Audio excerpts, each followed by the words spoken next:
What's up, everyone? Welcome to another episode of Draft Day Dynasties. I'm C. Jackson Cowart, the community manager here at Wolverine Studios.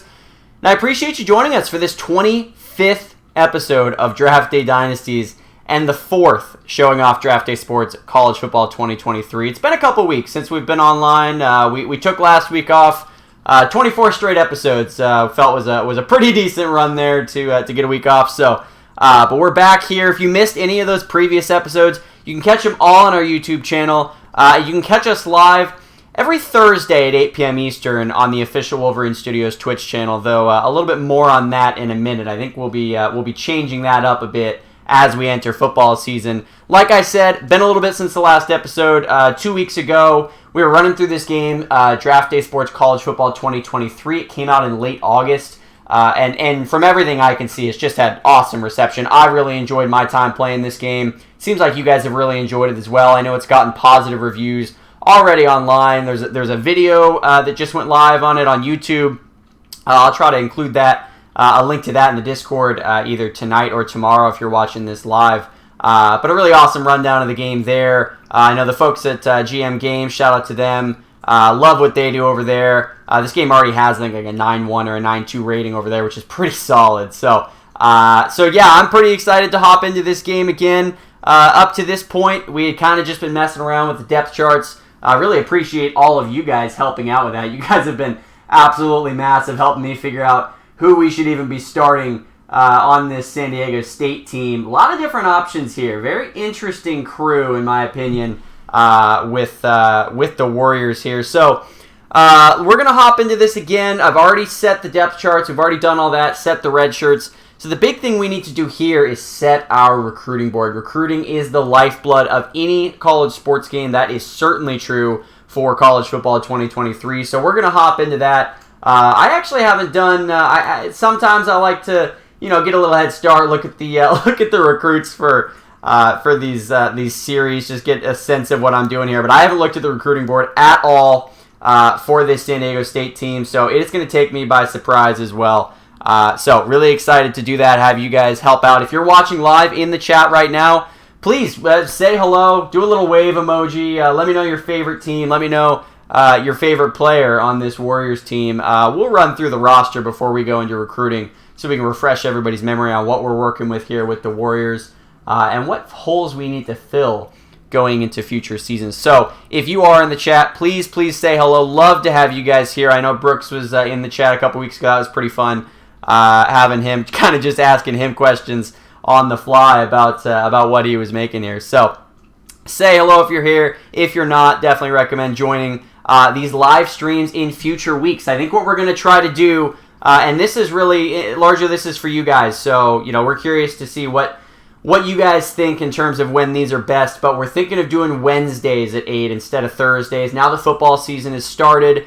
That Thursday at 8 slot's going to get pretty packed, as we already know. The NFL kicking off tonight around that time. So probably not the smartest idea for us to go head-to-head against the NFL. I appreciate the fervor for this game and how much you guys love this stream. But I think realistically, we'd love to put it in a time where we can hopefully get some more eyeballs. So Wednesday at 8 p.m. Eastern Time is when we're thinking of doing these streams. Let us know what you think of that. If that works for you guys, we're going to go ahead and start that up next week. So that will be the new plan there.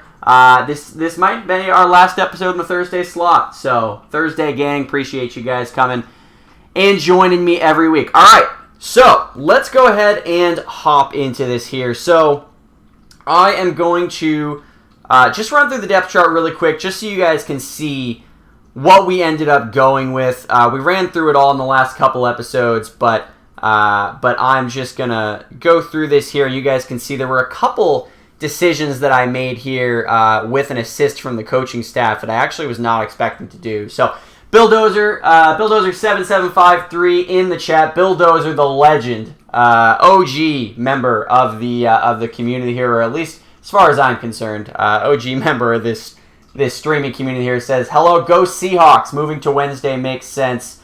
Yeah, go Seahawks. I live in Seattle. I know Bill lives in Seattle as well. I'm not the biggest Seahawks fan myself, and I'm glad I'm not, 'cause it's going to be a tough year for them. But, Bill, appreciate you joining the chat here. And he says that Wednesday makes sense for him. I think it does as well. And I think there's somebody that is hopping in the chat in Discord right now, so I'm going to let them know. We are live right now. All right, so speaking of live, this roster is live, if you ask me. Not a lot of surprises at the skill position spots here. Scott Taylor getting the nod. Robert Greer, our every down back, 92 overall. Love that. We have Godinez as the power back behind him. Rodney Paris, the speedster, in that third spot. I do think there's going to be a time this season where maybe we start to build out some packages for Paris. He's so blazing quick. I just think there's an opportunity to really use that skill set. But I'm going into this week 1, week 2, week 3. I just want to see what I've got. Especially, going into this new game too, not just a new franchise, but the new game overall. I just want to see what these guys look like. Just kind of roll it out, let the coaches have a heavier influence than they maybe normally would over the game plan, and see see who I can trust, both on the staff and on the roster. So, anyway, the receiving core here, we got Richard Roberts as the top guy. Richard Roberts, Jack King, Earl Fulton as that 1, 2, 3, and then Frank Bowers. I really love him as a slot guy, but I don't think he's one of the top 3 receivers. So I have him basically anytime somebody's coming out of this game, we have Frank Bowers going into it. Now, that might not be quite the perfect idea here if, let's say, Richard Roberts here in the outside is taking a spell, and now little Frank Bowers with no speed and all the hands in the world try to take his spot. That's obviously not going to be the most optimal, but I think we'll make it work there. And then everybody's favorite tight end, Vincenzo Martell, coming in there as the starting tight end 1 there. And then I feel really good about this offensive line. Ty Ammon's kind of the weak spot here, but I do think that he's a pretty good run blocker. Pass blocker. So that's why he's on this side. And Francisco Liu is just such a good run blocker on the other side. So him and Bobby Oakes really going to free up some opportunities on the right side of this offensive line to hopefully let Robert Greer go for, 1,000 yards. Is that too ambitious? Maybe that's too ambitious in college. That's probably a little ambitious, but I think he could have a pretty big season. So that's what the offense is looking like. Now, the defense is where things get really, really interesting. If you've been following along in previous episodes, I was a little bit curious about how I wanted to handle this defensive line situation here. I think I feel pretty good about this. So we have a lot of defensive tackle talent, but I want to see what Salvador Morris and Earl Usher can do. Morris is a decent pass rusher here. He's going to be a better pass rusher than either Marvin or Herrera were going to be. And Usher on that left side, he's a big guy. He's going to be a run-stuffing guy. So I think this is going to work out here. What I find particularly interesting is what the coaches thought I should do with my linebacking core. They suggested Harry the Hammer Heath, our strong safety with the incredible tackling ability. He is clearly just a thumper. But we're just so deep and talented at safety that doesn't even make sense for him to be a starter at either spot. So the coaches suggested that he should be a middle linebacker, and I agree with them. They actually thought he should be the number 2. I moved him over to the number 1 linebacker spot. We'll see. We'll see how that works. That might be an issue. But one thing that our coaching staff really values on defense, or at least our defensive coordinator does, is linebackers that are capable in coverage, right? If you remember, and I can even pull this up here in a minute, but our defensive coordinator, the whole focus here is take away the passing game and force them to be one-dimensional, and that means having linebackers that are good in coverage. Putting a safety at linebacker makes a whole lot of sense to me. So that's how we're using our linebacking core here. I don't actually think that we're going to be using both middle linebackers here. Pretty sure we're going to be running a 4-3 or a 3-3-5 or something like that. I don't think we're going to be doing a 3-4, but just in case, Raymond Glover is going to get a little run there. But we'll see. We'll see how that plays out. And then Bill in the chat saying the starting lineup looks good, except at linebacker, more depth is needed at some positions. Yeah, totally agree. The linebacking core is really frustrating in terms of what the actual linebackers are. So that's why we're getting a little creative with our safeties. Same thing here with our nickel cornerbacks. So we have Lund as our top guy. Amaral is the other. I know Amaral is the higher rated guy, but Albert Lund is just so fast and so skilled. I think he deserves a chance to be the CB1 there. And then at the nickel spot, Thomas Lawrence and Miles Zuniga are both too good to sit. I mean, they're both safeties, and we have, one of the best safety rooms in the country, if I do say so myself. 4 guys at 80 plus at each spot. Just a ridiculous amount of speed and talent there. So we're figuring out ways to use them. We have a decent cornerbacks room, but we might as well toss some safeties in here. So that's the plan for now. Thomas Lawrence getting the starting nod at nickelback. I don't know if it's really a starting nod considering that our base defense doesn't play nickel, but don't tell that to Thomas Lawrence. And then Miles Zuniga coming in here. Another free safety. We just are absolutely loaded at safety. So that is those guys. Special teams here. I think I might have forgot to set the special teams, but should be pretty easy. Yep, Daniel Yang, Craig Moran, and then kick returner. Robert Greer is an interesting person to put here because he is probably going to be the best at breaking tackles, but I think this might be the opportunity to bring in Rodney Paris. Really see what he can do here. And then, Raymond Stowe, I really don't know about that. I think this is a situation for somebody like Lund with his speed. And then punt returner, same situation. Let's get Rodney Paris back there and see what he can do. All right. So that is our starting lineup. That is what it looks like. I feel pretty good there. Don't think we need to do anything else in that regard. Maybe we can look a little bit at strategy, but really I'm defaulting to the coaches here. I kind of trust their expertise. I have no issue with anything that they might be suggesting here because I kind of want to give them a chance to earn their jobs, right? Assistants are assistants for a reason. So, game planning here. Don't think there are really any problems with this that I can tell. There is a potential question about whether we would want to kind of stagger our running backs a little bit instead of Robert Greer playing, in every single down role. But, he's a 90 overall, right? So at a certain point, you got to play your best talent. So I think we're going to go ahead and leave him there. Just looking at our depth chart, though, we have our number 1 receiver right now is Earl Fulton, but I think that should be Richard Roberts. So I'm going to... it's moving back. I don't know. I thought I updated the latest update for this game here, but that still seems to be giving me trouble. So you know what? I think the offensive coordinator has a pretty strong opinion here about Earl Fulton being our top guy, and I think I'm going to go ahead and let him keep that opinion. So that is fine by me. Nothing to see here in terms of formations for what we're going to change. I'm going to go ahead and just let the coaches kind of run all of this. But I do want to show this off for those of you who maybe haven't been watching the previous episodes or don't already own this game.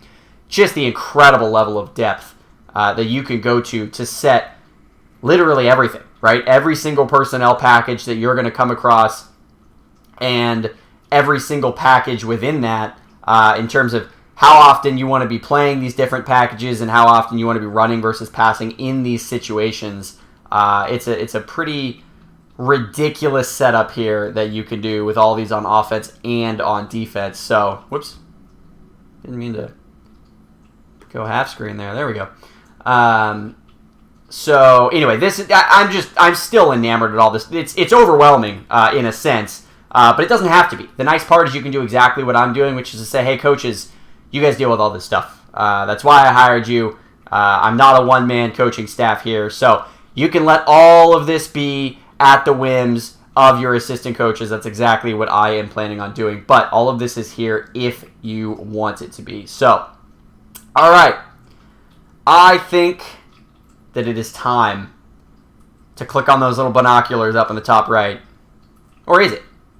It's probably time. It's almost time. But we should figure out what it is that we actually need to be adding here. So, this tells us right here, positional overview, so that is really nice. It tells us kind of what we need to be targeting. But let's do our own abstract assessment there based on what we know of this team. So let's sort by overall here, sort by position, and then just do a quick scan. So quarterback, we absolutely are going to need some help. We did decide to redshirt Mark Berry. I don't think that he's the most thrilled about that. A senior getting the redshirt tag there, I don't think that he's thrilled. But I didn't want to be left next year with no quarterback options and then just let Mark Berry sit on the bench. I think he'd rather be a starter for a year than a backup for a year, right? So I think that's probably fair. But we are going to need to be looking for a quarterback, even just if it's for depth, right? We don't need to put that much attention at quarterback because we do have Mark Berry coming back next year and Frederick Shepard as a redshirt freshman this year, and he has got an arm. He is an absolute stud. He has some upside as a rusher too, that 69 speed.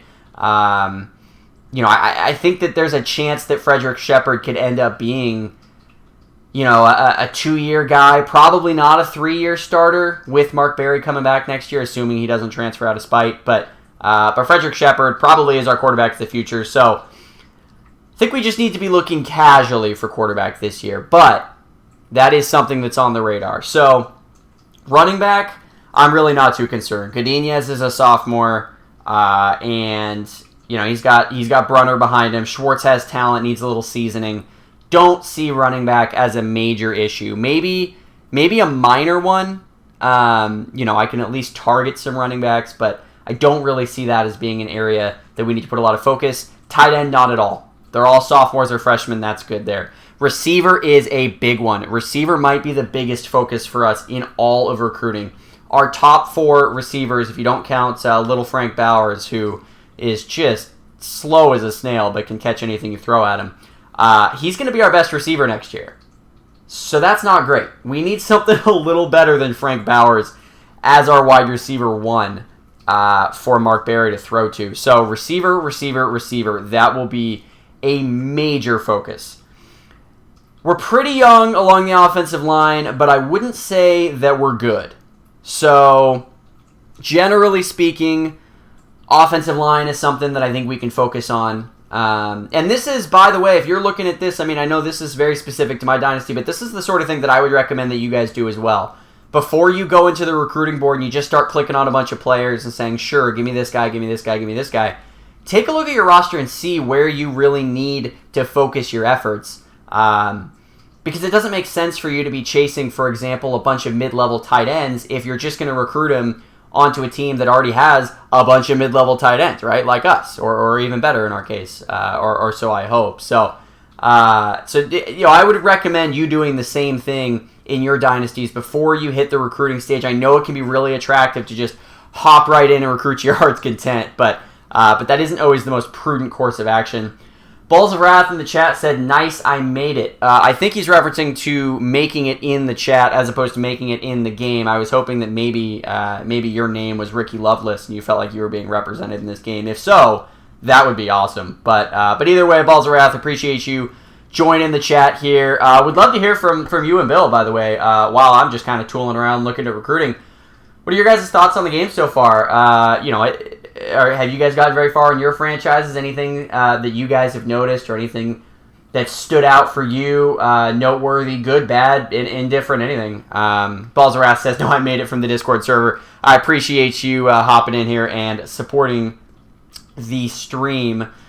So, all right, looking a little further here into the defense. Defensive tackle, man, that is scary. We have 4 defensive tackles. All of them are very good. 2 of them are going to play, and 4 of them are going to graduate. That is not what you'd like to see. There's a case to be made. There's a case to be made that I should have redshirted the 2 seniors. But I think it's a bit of a flimsy case because I don't like getting in the habit of redshirting seniors. Because 1, you might need that talent if some of your guys go down, and 2, I just think it's kind of a rude move. Kind of a not cool thing for a coach to do is to redshirt a senior.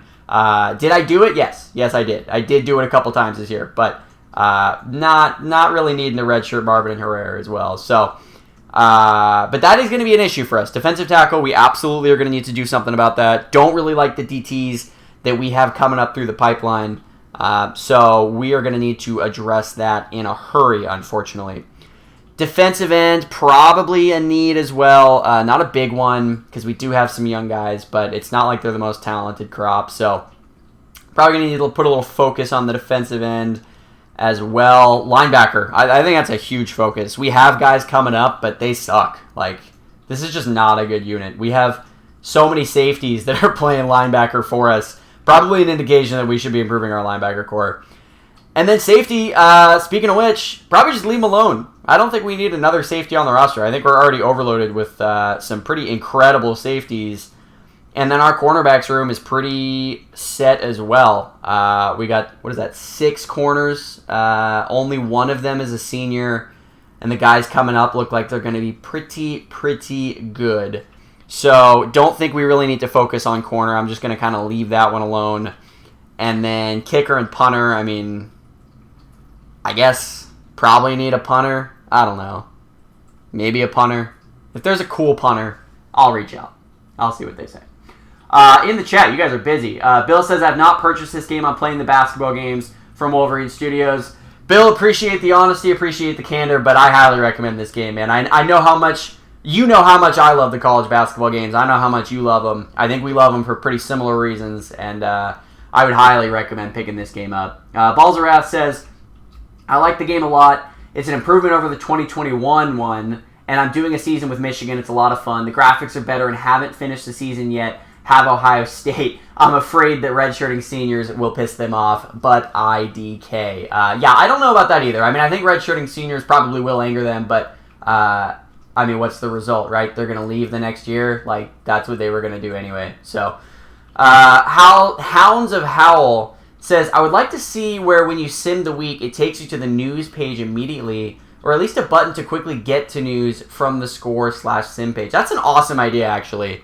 I really like that idea. I think that's smart.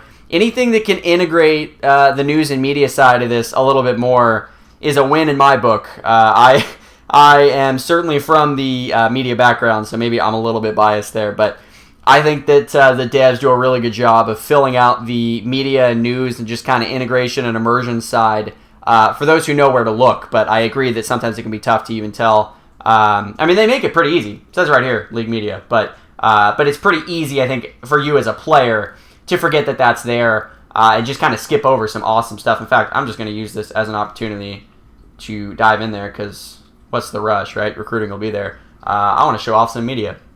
So yeah, like you said, it'd be pretty cool if every time you get done, you just hop right to the news page.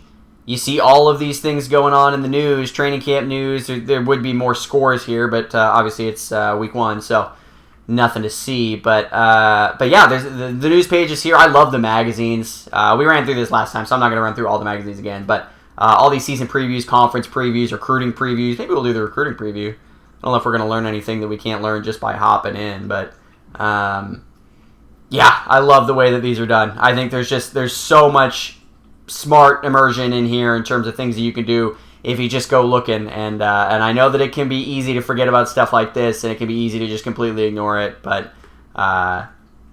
man, like, look at this. I remember when this screen was added. I think this screen was added last year, and this was just such a smart call. It just shows you where all the top 300 recruits, basically where they went in this really cool, color-coded, super visually appealing way. So, yeah, you can go by team, too. See all the guys you got. It's not going to show anything for us, because I don't think, because we haven't done anything. But, yeah, there's nothing to show here because we haven't recruited. But, anyway, a lot of cool stuff here to check out in the media if you haven't already. Balzarath says, I love the recruiting screen with positions that you're on now. I know, this is such an awesome screen. I can't remember if this was somebody's idea that got turned into a reality, or if this was the brainchild of the devs themselves, but man, this is, I love stuff like this. There's just so many little things like this in this game, and really in all of the Wolverine Studios games. There's just little Easter eggs hiding. That's my job, guys, to help you find the Easter eggs in here, because there's so much cool stuff. Breeze, another OG in the chat. Breeze, you have been awesome hopping onto these streams every week. Really appreciate you. Unless it's a different Breeze. Maybe you're not the same Breeze. Maybe it's a Breeze imposter. Says, I told a Boston College Eagles player that the early bird gets the recruit. That's. I almost wish I hadn't read that, Breeze. I take back the nice things I just said about you. And then Balzarath says, is this from the previous year then? So, yeah, I would imagine this is from the previous year, although this is probably just kind of a dummy filler right now because there is no previous year. This is the first year of the association. That's why when I select my team, nothing's going on here because we've never recruited anything. So, but yeah, this is going to show from the most relevant year that has recruiting rankings to show. So nothing really here. Probably a good segue to just get our butts onto the recruiting trail here. So now we know what we need. It's a little bit daunting to say the least. Let me look at the list. Quarterback, running back, receiver, offensive line, defensive tackle, defensive end, linebacker, and punter. Well, gosh, good thing we don't need tight end, right? Hounds of Howell says, I notice sometimes it doesn't match 100%. Can't pop an example off the top of my head right now, but interesting. That would be something, if you do notice that, Hounds of Howell, definitely just shoot a support ticket. Take your game files, wrap them up into a little folder, and submit that. I can even get you the link if you don't have it already. And just submit a support ticket to the devs. Just say, hey, I noticed, these were in the wrong order in my file. Anything you notice from that, and then you can keep playing. You don't need to stop your game or anything like that, but just gives the devs an idea, an example of a file where something might not be going right, and they can take a look from there. So, okay. So this is what the screen looks like right now because we have not done anything. So, delegate recruiting. No, thank you. No, thank you, and no, thank you. Yeah, no delegation for that. Okay. Recommended players. This is where I'm going to start. I really like the way that the devs have done this. I think it's a really smart screen. This recommended players screen is essentially your coaching staff telling you, hey, look, these are the guys that we think that you should target that you would have a decent chance of getting. Now, it doesn't mean that if I recruit every player on this list that I'm going to get them. It also doesn't mean that if a player isn't on this list that I can't get them. That's not true at all. We can certainly expand our reach and go get somebody that's not on this list. But what this is essentially saying is the coaching staff being like, if you want to most efficiently, in their minds, and they could be wrong, most efficiently allocate your resources in recruiting, these are the guys that we would suggest that you target. So I'm going to lean a little heavier on the coaches in this one. Like I said, I kind of want to give the coaches a chance to prove themselves wrong. So we will mostly fill out our board from this recommended players screen for now. And then I'm going to circle back around to California and just see kind of what guys were missed, who slipped through the cracks there, maybe a little bit higher. And then see if there's anybody that's more lower ranked that we find interesting. So right away, I'm going to add all these 4-star guys here. And we only can add so many guys. I can't remember. I think it's 50, but we can only add so many guys at a time, so we'll just go ahead and start adding here. Add to the target list, and I don't really need to see a lot about these guys. If the coaches are telling me that they're an interesting ad and they're a 4-star player, that's really all I need to see. And the thing is, too, is early on in this recruiting cycle, right? Like, what is there to even learn? You have your scout grades, which are very loose. There's not a lot that you can really put into this. Yes, this is more information than no information. But if you stake all of your recruiting on these little 5 grades right there, don't think it's going to go very well for you. So, personality, we won't know anything until we interview them. Scouted attributes, we won't know anything until we scout them. And coaching grades, we won't know anything until we attend a high school game. And we don't know what the recruit thinks until we go visit them at home. So there's a lot left to do when it comes to figuring out not only how good this player is, but how much interest they would even have in us, and what their personality ratings are, which for some of you that's going to matter more than others. I tend to like to focus on guys that have that high work ethic, that have just a solid disposition overall. I think that stuff like that, I know stuff like that matters in this game. It's there for a reason, right? Like having a bunch of players that have high leadership, that have high morale, that have a high work ethic. Work ethic is huge in terms of a player being able to eventually reach their potential and capitalize on their skill level. All of those little things matter, right? Discipline. Guys making stupid penalties at the end of games. You might just be frustrated because your team is committing a lot of penalties and not realize it goes all the way back to recruiting. It goes to when you brought that player on the team and what their personality type is. So it can be really easy to fall in love with the scout grades and the scouted attributes. And honestly, I can do the same thing. That's the easiest thing to judge these players on, right? That's the thing that, the engine is mostly reading. And if to kind of, break the fourth wall a little bit, it is mostly going to be reading these attributes and stuff like that. But you cannot overlook these personality ratings, which is why I'm also going to spend some time interviewing some of these players that we find to be particularly interesting. Hounds of Hell adds in the chat, he says, also, I think the top 25 needs some logic tweaking. When teams from the Sun Belt, who are 2 lost teams, They shouldn't be in the top 10 and not even the top 25. So, interesting point. I haven't seen that in my own personal playthrough, but I haven't really kept an eye out for what the Sun Belt conference rankings are looking like. So, that's an interesting point. Definitely something I'm going to keep my eye on, and a good thing to kind of just flag for the devs and let them know that, hey, we might have some fraudulent conference contenders here. Maybe a little bit too high. So, appreciate you noting that, Hounds of Hal. All right, so, yeah, not a lot to learn from clicking on any of these guys. There's really nothing left unless, you want to read. He plays well with others. Good. He's graduated kindergarten. That's good to see.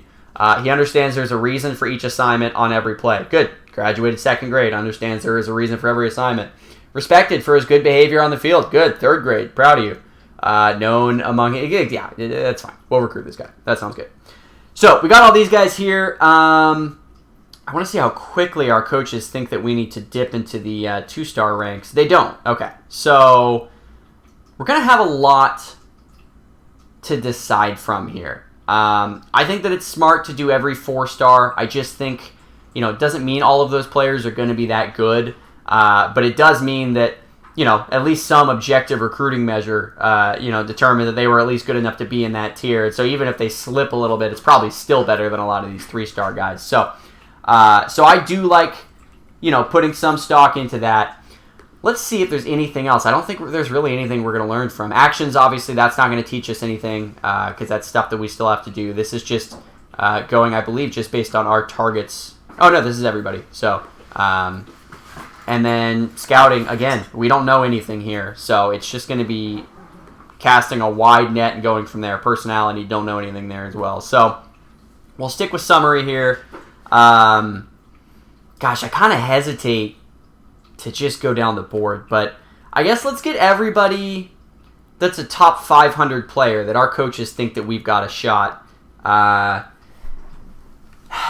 guess, right? I mean, maybe we can skip them if they're at a position we just truly don't need. Like, do we really need Scott Hallman, the free safety? I mean, we have the best free safety room like I've ever seen in my entire life. So I don't know if we need that. Out of Colorado, probably not worth it. So, we can skip a guy like him. But defensive tackle, yes. Strong safety. Anything, does he play well with others? He's a consistent tackler. He's well-schooled in the game. Well, good to see. I mean, he's got some good scout grades. I don't know. I'm probably being too picky. Come on, Ramon. Okay. Frank Thompson, Kevin Cisneros. Hopefully he's going to be maybe the quarterback of the future there. A couple cornerbacks. I know I didn't have corner on the list. I don't know. Guys, I'm a sucker for cornerbacks. There's nothing I can do about it. I think a team with good cornerbacks is a team set up for success. So, grab another tackle here, quarterback, defensive end. We're going to skip that free safety like we have been. Again, probably don't need another cornerback, but I don't know. That wasn't the best room, I guess. We are losing our senior, and we do want some depth at that position, so that's okay. So we'll just keep skipping over these free safeties every time we see him. Finally, a receiver, Ralph Bowen. That is going to be huge. We really need to focus on receiver because we have a long ways to go there. Brandon Chambliss. So he's got some pretty good grades here. He's a hard worker, sets an example for everyone else. The thing is with tight end here is like, yes, we don't really need tight end, but he's an in-state guy out of California. Could potentially convert him into a receiver if things go awry. So I'm going to take a shot on him. For those of you who are new to recruiting, and this is like the first time that you're ever looking at the screen, for one, congrats, you're seeing an absolutely incredible screen. But one thing that I would recommend, and this is true really in both of the college games for Wolverine Studios, for both the college basketball and the college football game, is location, right? You got to be a real estate agent out there on the recruiting trail. You are going to not only save money recruiting in-state, a lot of money, in fact, in the end, but guys are going to most likely be more interested in you, right? A lot of these guys value location. They value playing close to home. I think that's especially true in the football game because there's a sense of loyalty and security that goes into these ratings and into these recruitings, into kind of the crazy engine, behind the scenes. And it's a lot harder to convince a guy to go across the country to come play for your school. You have to build such a strong and secure relationship with that player for them to feel comfortable moving across the country and playing for you, in addition to the fact that they might just want to play close to home anyway. So anytime that you're looking on the recruiting board and you're kind of trying to make a lot of decisions like this on a lot of guys that we don't know a lot about, and we're just kind of shooting fish in a barrel here, definitely emphasize players in your own state. Somebody in the chat, Balls Rest, says, I use the pipeline that they list that has all the states that are in our recruiting pipeline. It'll say decent and minimal, etc. That's another great point as well. Pipelines matter a lot in this game. They're not the end-all, be-all, certainly. If you don't have a pipeline in New Mexico, it doesn't mean you can't get the guy out of New Mexico. Looking at you, Michael McAllister. But if you have a pipeline, that helps a lot, and it's very, very common to have a pipeline in the state for your school. So San Diego State, be pretty stunned if we didn't have a pipeline here. So that's something that is definitely worth keeping in mind, is trying to recruit in your state, focus on your pipelines. In fact, let's look at our coaching staff right here and see what advantages we have. Sharpie58 says, thank you for streaming this game. Sharpie, thank you for watching the stream. I feel like the thanks is all to you. All right, so looking at Jackson Cowart here, one of the best young coaches in the game. Home state of Oregon, that is true. Pipeline of Maryland, I have no idea why I have a pipeline in Maryland. I can't remember if I chose that. I do love Maryland. I'm very fond of the state of Maryland. I have been to the state of Maryland twice. Maybe three times. You know what? That third time was to recruit a kid out of Maryland, now that I think about it. So, Maryland, nice little pipeline for us. Brian Moore, gotta be careful not to promote him. Is he going to take my job? How do I promote the offensive coordinator? I am the coach. Okay, Brian Moore, he's from Utah. He's got a pipeline in Montana and California. So, is that the pipeline in Montana that's in the news all the time? I don't think it is. I think that's a different one. But okay, so another pipeline in California. That's good to see. And then John Pritchard, the man. I love John Pritchard. Honestly, if I was going to promote anybody to take my job, it would be John Pritchard. That guy knows football. He loves it. He loves football right here. I don't need to tell you. You can read right there. Loves football. It's his dream job. One word, guys. Big, big dream job for him. His home state is New Hampshire. Pipeline out of West Virginia. Take me home. But I don't think we're going to be taking any players home from West Virginia with the cost that would incur with all of those flights out there to the East Coast. So probably not going to be a lot of Maryland and West Virginia recruiting, if I had to guess. Balzaras says, it lists the pipelines on the recruiting screen as well as the main one. I guess I probably didn't need to go to the staff screen. But I kind of was just curious to see where my coaches were from. So now I know. And apparently I have a pipeline in Maryland. I didn't know that when I took the job. So it's always exciting to learn stuff like that.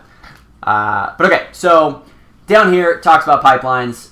California, we only have a minor pipeline, even though we are in the state. So that's a little frustrating. But we do have a pipeline there. We have a decent pipeline to Oregon. That's because I'm from there. I actually am from there. And I visited there a lot more than I visited Maryland. But we still have a minor pipeline in Maryland. Utah's got a pretty decent one. New Hampshire's got a decent one. So basically our home states, right, we have a decent one. So Oregon, Utah, New Hampshire. Oregon, Utah, New Hampshire. Let's keep that in mind. So as we go back here, we can go, not ready to do targets yet. Let's go recommended players. And let's just keep that in mind. If we're seeing players from those states that we're not already thinking of recruiting, definitely keep that in mind. All right, so defensive tackle again, a couple quarterbacks. Do like to see that. Going to skip the tight end out of Colorado. No need. Fullback, Lenny Poo. I mean, he's athletic. He's got good technique. Here you have a kid who puts in the work to succeed. Again, I would hope so at this stage. But, he's respected for his good behavior on the field. That's good enough for me. Come on, Lenny Pugh. Hopefully you will be a member of the Warriors here soon. All right. Gary Osborne, that's a position we actually need. So is that. Richard Keaton. I actually think this might be Michael's grandson. So that would be pretty cool if we were able to land him. Michael Reyes, Paul Meyer, William Klein. William Klein. We have a Klein on the team. Might be his brother. I don't know. I'd have to wait till I have a home visit with William to see if they have the same parents. Thomas Becker, Michael Dugas. Now we're up to 45 targets, so we are certainly filling the board. I said that we were going to get up to 500, right? So let's do it. Let's go. Yeah, I mean, we'll take a running back here. We'll take another receiver. And Mark Mixon. So that's 50. I can't remember if we can go. Yeah, we can go above that. All right. Hounds of Hal says, don't forget, if you change your depth chart, especially major skill positions, to change your 2/3/4 packages. That is a great call. We ran through it a little bit earlier, and then in a previous episode, we were talking about those packages as well. But the ability to edit your offensive and defensive packages in this game, I just love. It reminds me, I think it's totally fine to say, I feel like most of us probably come from the NCAA Football 14 era. Nothing wrong with us appreciating other great games in the space. And I remember when they added the ability to do sub packages and stuff like that in that game. It was a game changer. I bought the game for that. And that was a decade ago. That was a different time, I guess. But to have the ability to just have such, ultra control essentially over pretty much every formation, every down, every play, and which guys you're using in which situations, and I'm in love with the sub package ability. So it's a great point by you that if we are going to mess with the depth chart anymore, we do want to keep an eye on those backup packages. I'm letting the coaches kind of do a lot of what they want to do with those, so I don't know. We'll see. They might end up having my defensive tackles, my starting quarterback if I'm not careful, but that's what you get replacing your trust in a computer assistant. All right, so we've gotten through the top 500 here. Maybe a little ambitious for me to just cut it off right here. And try to go a little higher than that, but I don't know. Let's see. We got a receiver out of Utah. See if there's anybody we want to grab kind of on this lower end. Out of Utah, we got a tackle. Just really trying to play the pipelines here. Anybody out of Oregon? Yep. So we have George Prince, quarterback out of Oregon. All right. Let's see what this guy's up to, huh? Once you have forged a bond with this kid, he will stand by you to hell and back. Oh my God. Is accurate enough to make most throws, zips the ball out around out there. Can we go back to that first part? Once you forged a bond with this kid, he will stand by you to hell and back. I feel like I'm like meeting a new best friend or like an adopted son or something. Definitely going to be curious to learn a little bit more of this star out of Grants Pass, Oregon. So Balzerath says, where are the packages? Let me take you right to them. I don't think it's in... Is it in depth chart? I think it is. I think it's the same exact screen. Yep. I think you go depth chart and then you can set them... Basically, just set your different depth charts. So right now I have the starters is the only one I have set. These are all just kind of defaults. But you set your depth chart here, all the guys you want, blah, blah, blah. I think everybody's pretty familiar with the depth chart by this point in time. And then you have 4 other ones to work with here. So offensive package 2. You can do whatever you want here. You can do the same exact thing. In fact, that's what I will do because I don't want anything to get wonky here. Offensive package 3 and offensive package 4. So actually, one thing I'm going to do here, I might as well, right? Offensive package 2, I'm going to go, this is the Paris at running back package. There you go. It's the only thing I changed. But now, if we want to run with Rodney Paris, because he is the speedster there, I do love Rodney Paris. Now that's what that looks like. Oops, forgot to Paris RB. There we go. So now Rodney Paris is our starting running back. Put Greer back there. And that's it. That's our Paris running back package.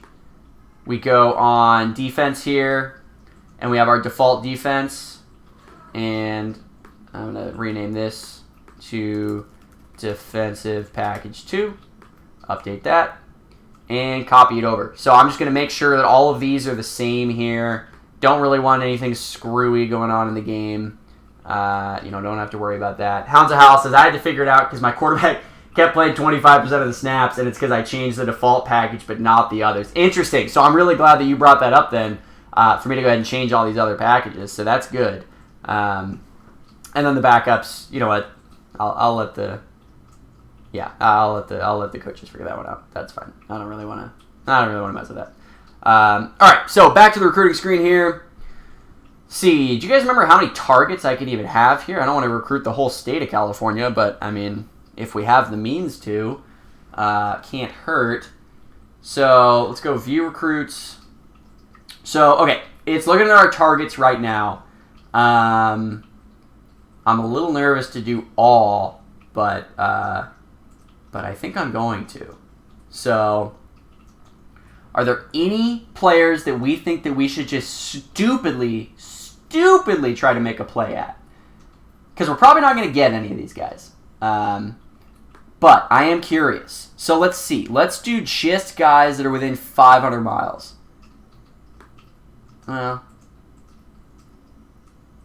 how far is like 1,500? Yeah, I mean that's probably a little far. Maybe like 1,000. There we go. 1,000 miles. That's how far I'd walk for one of these guys. Actually, first I'm going to start. Let's just get a little silly, right? Let's go to Maryland and see. Any Maryland players want to play for us? The number 2 receiver in the country? I mean, I don't know, Larry Wild. How do you feel about moving to San Diego? Yeah, it's pretty good. I don't know. I mean, what the heck, right? Larry Wild. There you go. Let's get Wild. David, no. I have a feeling that I know what he's going to say to me, but okay. And then, let's try Oregon, right? Let's see the best players in Oregon. Willis Sturgis. Willis Sturgis will be a Warrior by the end of all of this. And then Timothy Wood, Mark Gaylord at receiver. All right. Let's see if we can add him. And see anybody else here that we want to try to focus on. We already grabbed George Prince. Maybe we'll see if Renato Venable is worth the effort for us here. I don't know if he is, but all right. And then out of Utah, look at that. All right, 5-star free safety. Do we need him? No. Do we want him? Absolutely. Fullback, love it. Linebacker, love it. Free safety, nah, love it. Let's do it. All right. So we are very, very equipped now. We have 63 targets, and I don't know if that's the full list that we want. Maybe we can add a couple more guys in California. That is our home state, obviously. So let's see which California players were not already recommended for us in this recruiting run, and just see if we have a chance to maybe snag them. Honestly, what's wrong with just adding all the top guys, right? That's clearly where the coaches thought that we should stop. I don't adhere to that logic, so let's just add them all. I don't even care what position they play because they're too good to play for us. 80 targets, 83 targets. How do we feel about that? I feel pretty good about that. You know what? Let's add these guys too. Do we need them? No, but can't hurt. I'm going to get to 100, and then at that point, that probably does it. So, okay, Jesse Merchant. I'm just going to pick some positions here that we really need, right? So, we identified Balls of Wrath. That's a very interesting. Is that a laughing emoji? I've never seen that emoji before. We really need receiver, DT, and linebacker. So, let's add a couple linebackers here. Let's add this linebacker. I don't think we've added many running backs, so I'm fine doing that. Add a couple running backs there. Some defensive tackles, another receiver. We're at 96 now. Add another running back. We need offensive linemen. Sean Bird, spelled B-Y-R-D, which is certainly the preferred way to spell that name. David Fleck. All right, guys, 99 targets. Who's going to be the final one? Is it going to be William Perkins, the quarterback out of Montebello, who has sufficient accuracy? Probably not. Is it going to be Carter Salgado? Coaches concur that his hands are more than adequate. Probably not. Is it going to be Michael French, the ultimate team player? Look at this. This kid never gives up. Losing is unacceptable to him. Incredible. That's all I need to see. Added to targets. There we go. Love it. And just like that, I think our board is full. I don't think we can add anybody, right? Nope, that's not true. But 100 sounds good to me. That is a nice round number. I'm happy with it. So let's do it. All right, we have all of our targets here, and now it is time to take action. All right. So, how much do we want to spend on these guys? This is where it gets tricky, right? Because we don't want to blow all of our recruiting budget on guys that aren't going to say yes. But we need to take a stab at them if we want to have any chance. So, I'm thinking we max out on the 5 stars here. And we just try to go early. I mean, I'm a little worried that I'm going to lose all of my money on this, but I probably will. This is probably a bad idea. For those of you at home, don't do this. Don't do what I'm doing. I'm a very aggressive recruiter. It's worked for me in the past, but I wouldn't necessarily call it like the best idea ever. So maybe tread carefully there. But okay, this quarterback, 4-star kid out of California, that looks good to me. I think we need to be recruiting this guy. I think we need to interview him. And, you know, I'm not going to visit. I don't think I'm going to go to anybody's home yet. But we need to figure out a way to use these outreach hours. We only have 9. And let's see. It doesn't cost anything to do a scholarship offer. So let's start. Oops. That's the wrong guy. That's Darryl Walters. That would have been bad. You know, I hate to offer a scholarship so soon. I kind of want to wait. I'm curious to hear your guys' thoughts on how early you offer scholarships versus how likely you are to wait. I know in this game it's a lot more helpful to offer them early than it is in, say, the college basketball game, where it can be advantageous to kind of time it later. But we'll see. We only have 19 scholarships to hand out. So I would think the highest rated quarterback on the board here is probably, you know, a top 50 guy. That's probably somebody that is going to earn our scholarship. So I think that's fine. I think we interview him. And then, you know, I kind of think, I kind of want to know if he's good before I visit him. But we can at least invite him to the game. I mean, hopefully we win. Maybe I wait. I don't know if I want to invite him to a game that I don't think I'm going to win. Let's get a really good idea on this kid. Let's go to his high school game and see what's going on there. And then, gosh, we don't have that much left to invest in these guys. We only have $150,000 left, and we have quite literally 100 targets. So, yeah, I don't know if this is really going to work out well. But let's see. All right, somebody like Torres, a lot of these 5-star guys at positions of need, you know, that's where I think we focus our attention here. We do have a lot of centers, kind of like a curious amount. Yeah, I just don't know if this is really an efficient way to be allocating all these. So I'm going 5,000 at a time, by the way, if you're looking at this. Very, very helpful little tip down here. Hold control while you're clicking on the plus and minus buttons to do it in $5,000 increments at a time. And speaking of 5,000, I just want to shout out the dev team for making what I think is a phenomenal decision to move to money as opposed to points in terms of your recruiting spending and your scouting spending. I like the points here in terms of hours. I guess it's technically not points, it's hours. I just think that's super smart. Any sort of immersive stuff that you can do like that in these games, any sort of way that they can just sort of bring you into the actual, you know, recruiting fold and forget that you're in a game, right? I love it. And so I think the idea, the decision rather to move to money this year in terms of money spent across the board, it's a small thing. I know it took some time for the devs to figure out that formula, but of course, you know, it wasn't like they had to reinvent the wheel there. It was largely in terms of converting kind of their scale.